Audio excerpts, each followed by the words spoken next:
Exode chapitre 13, traduction Louis II. L'Éternel parla à Moïse, et dit.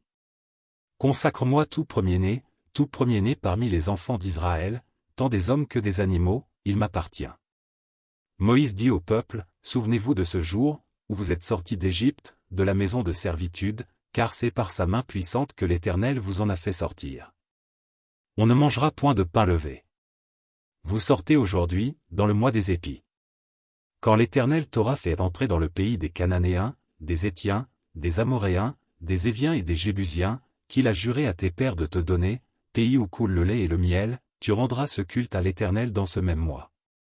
Pendant 7 jours, tu mangeras des pains sans levain, et le 7e jour, il y aura une fête en l'honneur de l'Éternel.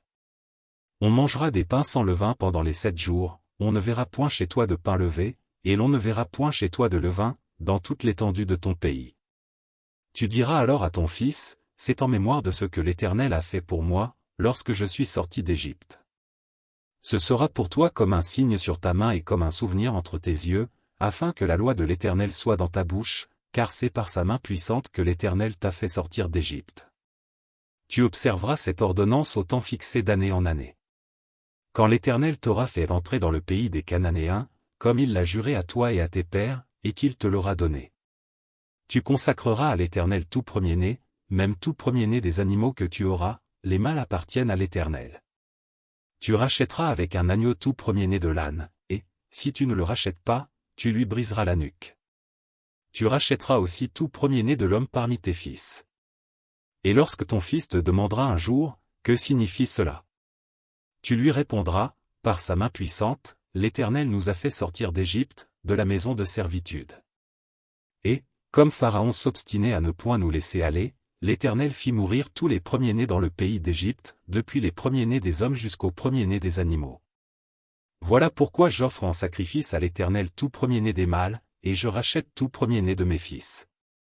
Ce sera comme un signe sur ta main et comme des frontaux entre tes yeux, car c'est par sa main puissante que l'Éternel nous a fait sortir d'Égypte.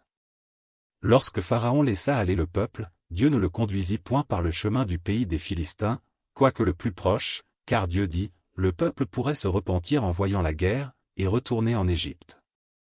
Mais Dieu fit faire au peuple un détour par le chemin du désert, vers la mer Rouge. Les enfants d'Israël montèrent en armor du pays d'Égypte. Moïse prit avec lui les os de Joseph, car Joseph avait fait jurer les fils d'Israël, en disant, Dieu vous visitera, et vous ferez remonter avec vous mes os loin d'ici. Ils partirent de Sukkot, et ils campèrent à Étam, à l'extrémité du désert. L'Éternel allait devant eux, le jour dans une colonne de nuée pour les guider dans leur chemin, et la nuit dans une colonne de feu pour les éclairer, afin qu'ils marchassent jour et nuit. La colonne de nuée ne se retirait point de devant le peuple pendant le jour, ni la colonne de feu pendant la nuit.